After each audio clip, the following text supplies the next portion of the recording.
Welcome. You've joined the 3 Minute Read, the book club without books. During this time, the Black Clergy Collaborative of Memphis will review and discuss articles about issues of economic empowerment, civic engagement, and criminal justice reform. Today, we're discussing an article from the Crime Report written by Isadora Rodriguez entitled, Can U.S. Policing Be Saved? Leading this discussion will be Reverend Angel Saunders Johnson, Chair of the Criminal Justice Reform Committee. Reverend Johnson, you have the stage.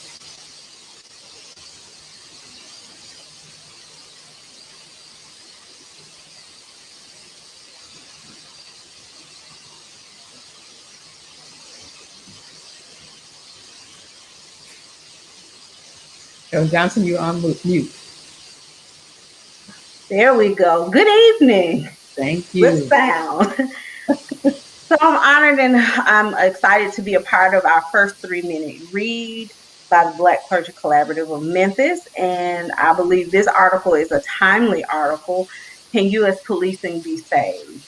I think just as much as COVID has taken over our lives in some way, shape, or form, the tense relationship between community and police has also made a great impact on our lives.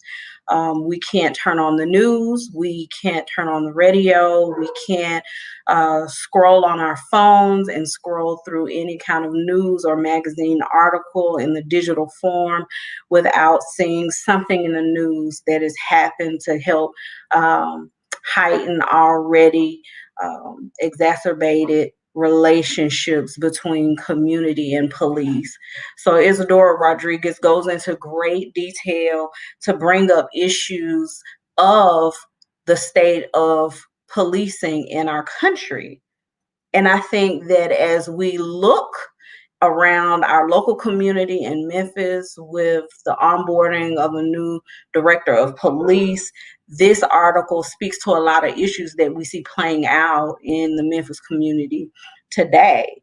Issues of defunding, issues of what exactly are the duties and responsibilities of police in our local communities. What should they be doing? What should they not be doing? How do we address implicit bias? How do we show up? And how then do we respond to police who may bring dysfunctional and negative biases to our communities when dealing with us? So I just want to invite Dr. Bonden back in, and we'll have a discussion about some of the issues and lifted up in this article and how they're playing out in Memphis as we speak.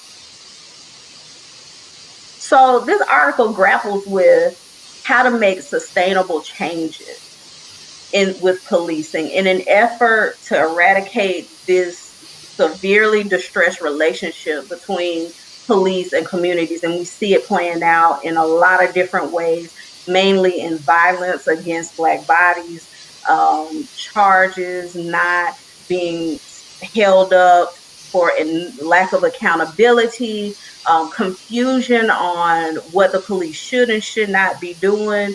So what do you see as the most needed change that would help yield a more positive working relationship between the community and police? It's difficult to narrow down the changes that are needed, but there are two that I think are really important, in that the police have to start to see everyone as persons, as individuals, to see the humanity of every person, regardless of what they've done or what they think they're doing, and that they value the life of all people.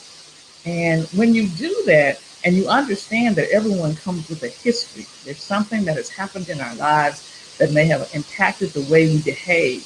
And if you can understand that history, then you can see the humanity of an individual. And then we as a society have to stop seeing police as being special. We treat them differently than we do the average citizen. I know that there are going to be people who disagree with this. When a police officer is hurt, we use every resource to assure that we find the person responsible. We need to do the same thing when someone who is not a police officer is harmed, because all lives are valuable. And I understand that police officers put their lives on the line, but it's a choice they've made. We respect them, but the life of anyone is just as valuable. The same is true when they do something wrong. We can't hold them, we must hold them accountable. And then the community will begin to trust that we will all be treated appropriately, regardless of what our title or our position, our status in the community. And I think those two things will start to build trust in our communities between the police and the community itself. I agree. I think the way in which we have assigned value to certain groups of people's personhood and humanity has helped widen the chasm between police and community because, as you said, they get this special treatment. They get latitudes and they get a slap on the wrist or a blind eye's turn when their behavior isn't exemplary as we believe it should, or as it should be in such a critical role in our community. I also think that systems and structures are set up in a way that assign value in a really inequitable fashion, right? Mhm. And it's done implicitly so that it becomes a part of our everyday operating. So the police are special. That means they are always right. They are above rebuke.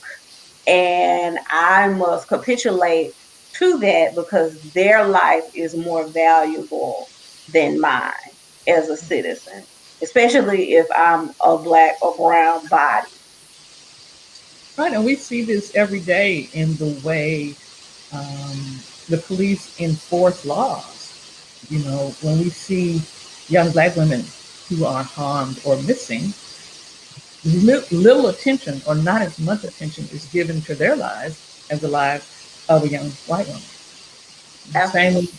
So we can't do that. Lives are the same. A life is, regardless of what your position in life is, it's valuable, and we must start to treat everyone with value. So as we try and figure out how to assign equitable and equal value to everyone, not just the police, not just people who wear a badge.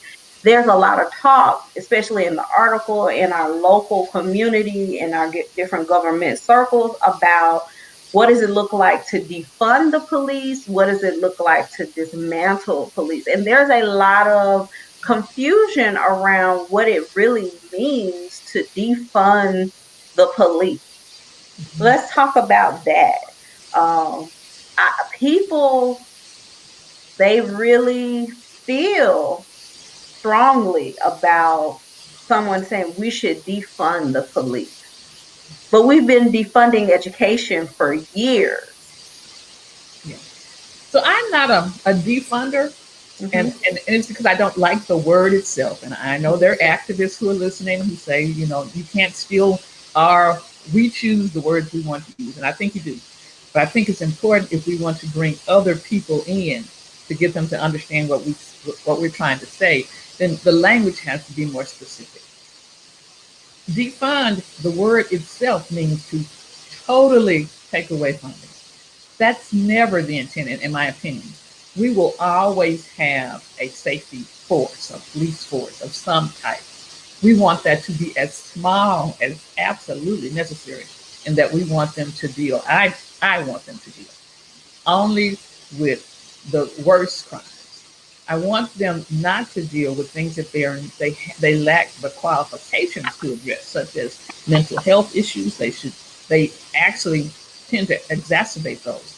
And I know that there are, Memphis is one of those areas that where they developed this process that they've sold across the country where they can address mental health issues. It's fine, but they are not mental health experts. And we've seen over and over again where they've gone out, and even with the training, they still make things worse than necessary. So those are things that's one of the things. The other thing is we want to get police officers out of our schools. Our young people need special care. We know that their brains are not fully developed, so we don't want a police officer dealing with the issues that go on in our schools. So that's another way to get, funding could be removed. Then domestic violence. That's a very, very particular issue that takes people with specific qualifications and skills to address the conflict that goes on in the home. And because we want to maintain families as much as we possibly can, and so we don't need the police involved in that. We need social workers and other people who have those qualifications. And then we could even go so far as to say um, traffic stops. We don't need, first of all, to stop people because if it's not harming anyone, if it's not a safety matter where someone's life is a threat, is threatened, we don't need you stopping them. So if someone's tags are out of date, we don't need you to do that. So we could have another group of people that are responsible for those kinds of traffic stops. And to me, that's what defund means.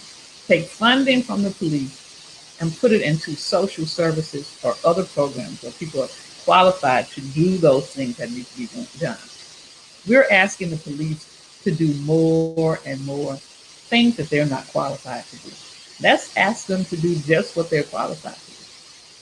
And then from Yeah. there, yes. Yeah, I agree. I think more about restructuring, reorganizing their role, right? Because they are not clinical mental health therapists, they're not psychologists, they're not social workers, they're not school counselors, and they're not certified teachers. Those are all very distinctive professions, and they all require very gifted people in those areas, and the police are not those people. They don't run in those lanes, and so it brings to bear the question, the role that community organizations play as we reimagine the role and responsibility of police, right? So you talked about mental health crisis response. There countless numbers of recorded incidents where people are harmed or killed because of the lack of training, lack of know-how, lack of desire to respond and deal with someone who is dealing with a mental health break. Schools, they aren't social workers, so they are institutionalized to a particular protect and serve mentality. Not, this kid is hungry and hadn't eaten in 3 days and needs food, so that they won't act out in class. They're not trained to see that. So what role does the community organization play? Because this becomes kind of a spider web with lots of arms and connected dots. What role does community organization play? Different community organizations, so nonprofits, social services, um, teachers even, right? Because teachers play a vital role because they're with the child more hours out of a day. When we talk about what's needed to successfully demilitarize a school, Right. so that children can learn academically and socially and emotionally. So, of course, the community organizations can be advocates. They can share. They know what skills are needed. They know what needs to be done. They can place themselves in a position of authority where they can address those issues that the police shouldn't be. And then they can, I don't know, we're going to have to, there are instances where people are acting out, things need to happen. So somehow those organizations are going to have some responsibility or authority to take some action that's not police related, but to discipline. And I don't mean, when I say discipline, I don't believe in spanking children. But discipline, we have to develop some type of discipline for them, and especially in the school system, so that we can appropriately address the problems that children are having. And it's the same way in the mental health society community as well. What's appropriate for the issue? and only those mental health professionals will be able to tell us what that is. One of the interesting things for me in this article was the issue of diversification of police forces. You would think that if you diversify the police force and you had a police force of the Rainbow Coalition, right? Red, yellow, black, and white, male and female, other, that it eradicates, it mitigates the issue. But diversification isn't enough. It doesn't appropriately address the issues. The studies show you diversify, but you still have the same number of police community conflict.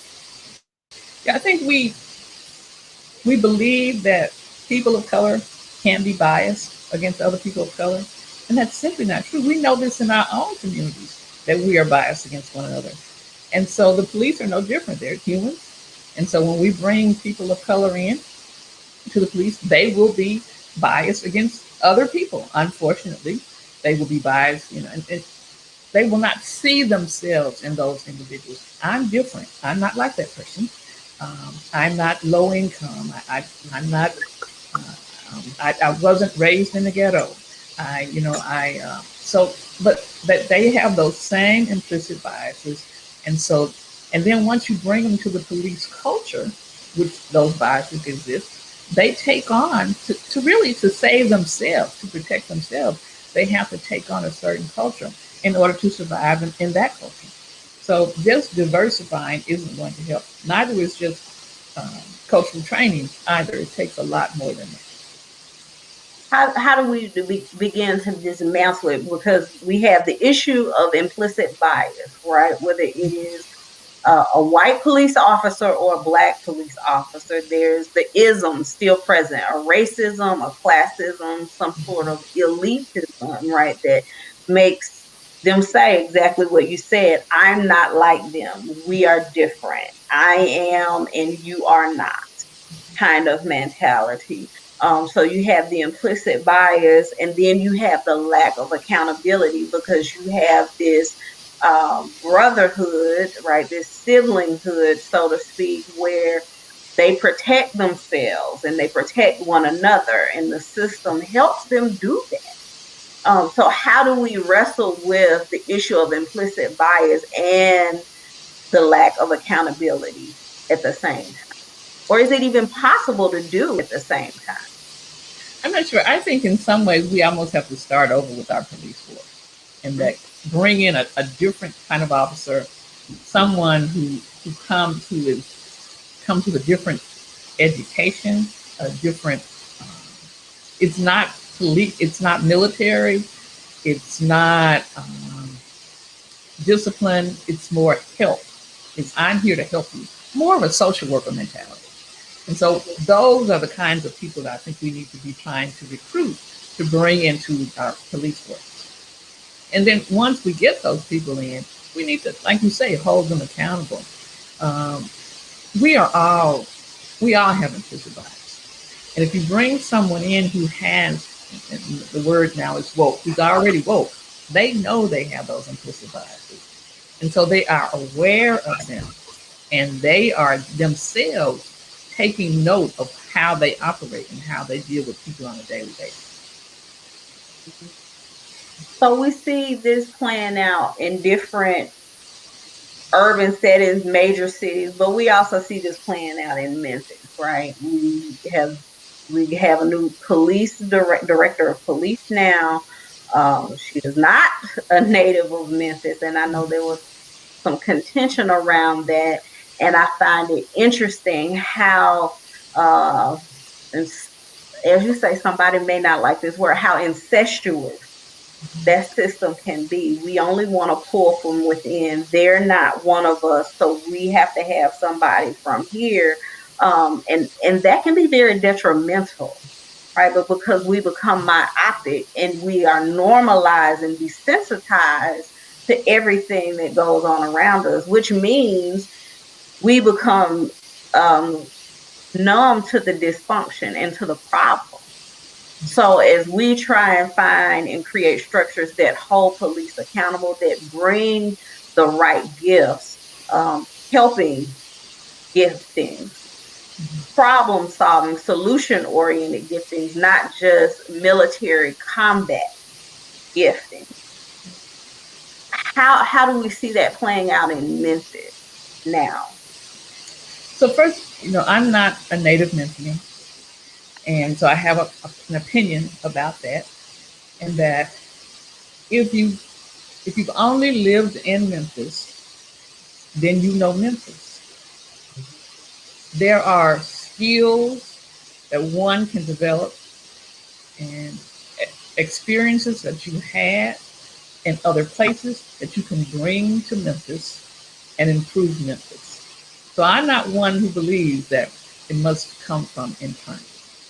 I mean, I think in some ways it's good to get someone from outside of Memphis because people in Memphis tend to owe other people in Memphis, and we tend to look the other way and want to, and forget those things and pretend it didn't happen, or we have an association with people, an affiliation that we protect, and that certainly would be true in the police force. And so I think an outsider has the ability, who has had some experience and who has the right heart and the right education and the background to come in and make a difference. So you end up missing out on something that can potentially be transformative for both the community and the police when we decide that we don't want to consider any outside candidates for the police force leadership position.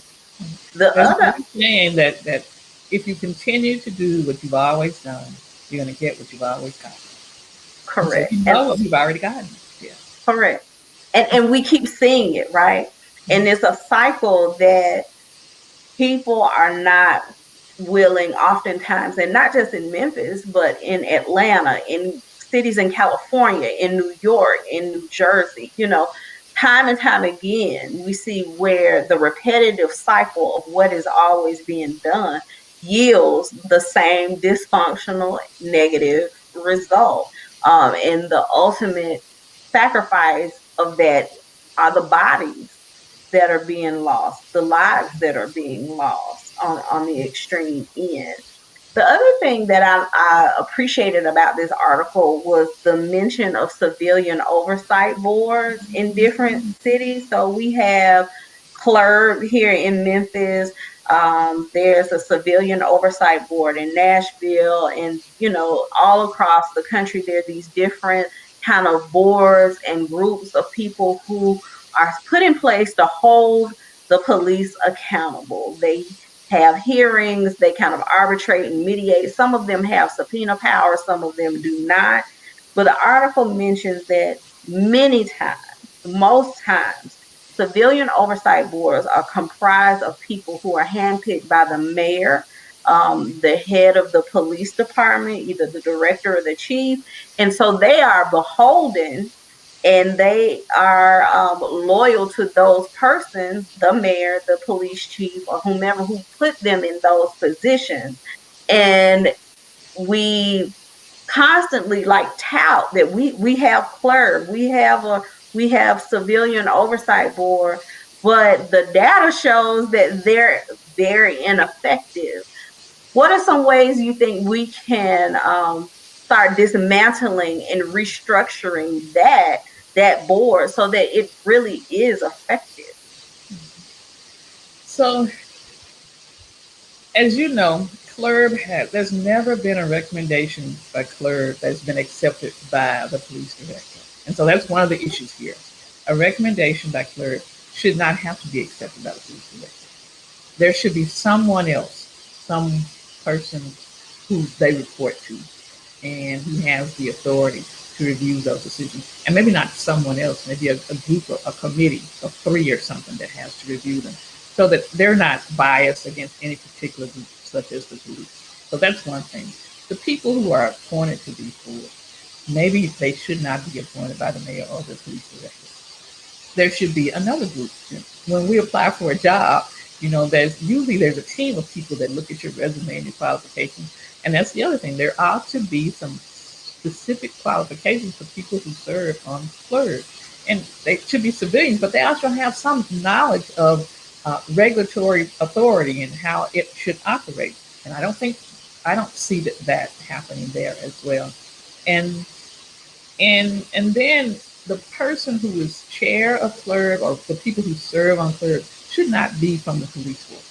It should not be anyone with has had a career, who's been retired, who's currently serving, who is I don't know, even a family member, because you come with those biases and it's hard to set those aside. So clerk almost has to be totally revamped in order for it to operate here in Memphis. It sounds like a lot of bias training needs to happen on a lot of different levels, right? Not just the police force, but clerk, the mayor's office, the council, because decisions are being made that affect other areas that have a particular outcomes for us.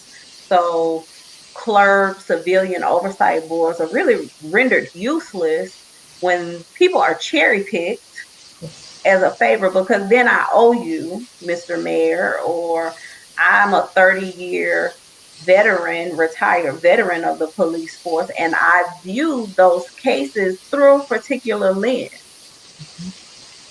And people need to have an understanding of what a conflict of interest is, and I'm not sure that everyone does. If it's just not something that people deal with, I think, in their normal everyday life, to say that you have a conflict of interest, and that conflict doesn't have to necessarily be money. It could just be a relationship that's in conflict, a belief that's in conflict. You have a conflict of interest, and if you have that conflict, then you can't be on clerk.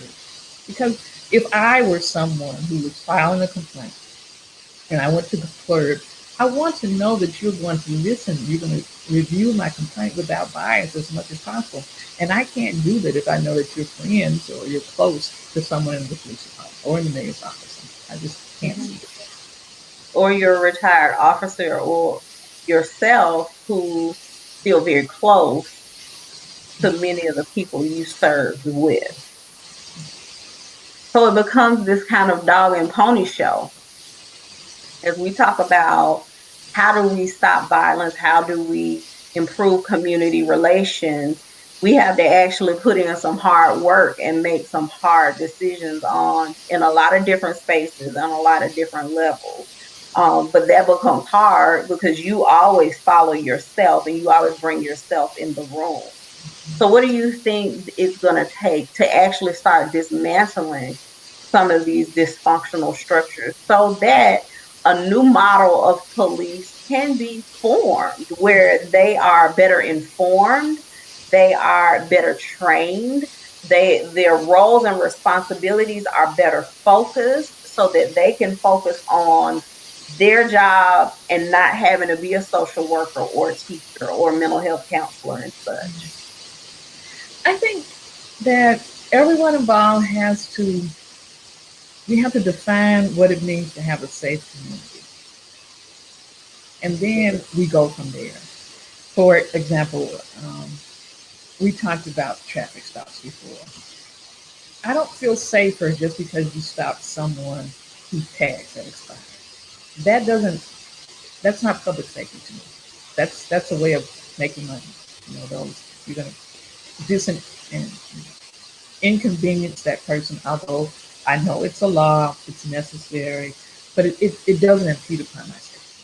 So we need to get down to what makes me safer, and it's that you're dealing with those crimes that are bodily crimes, where you're killing people.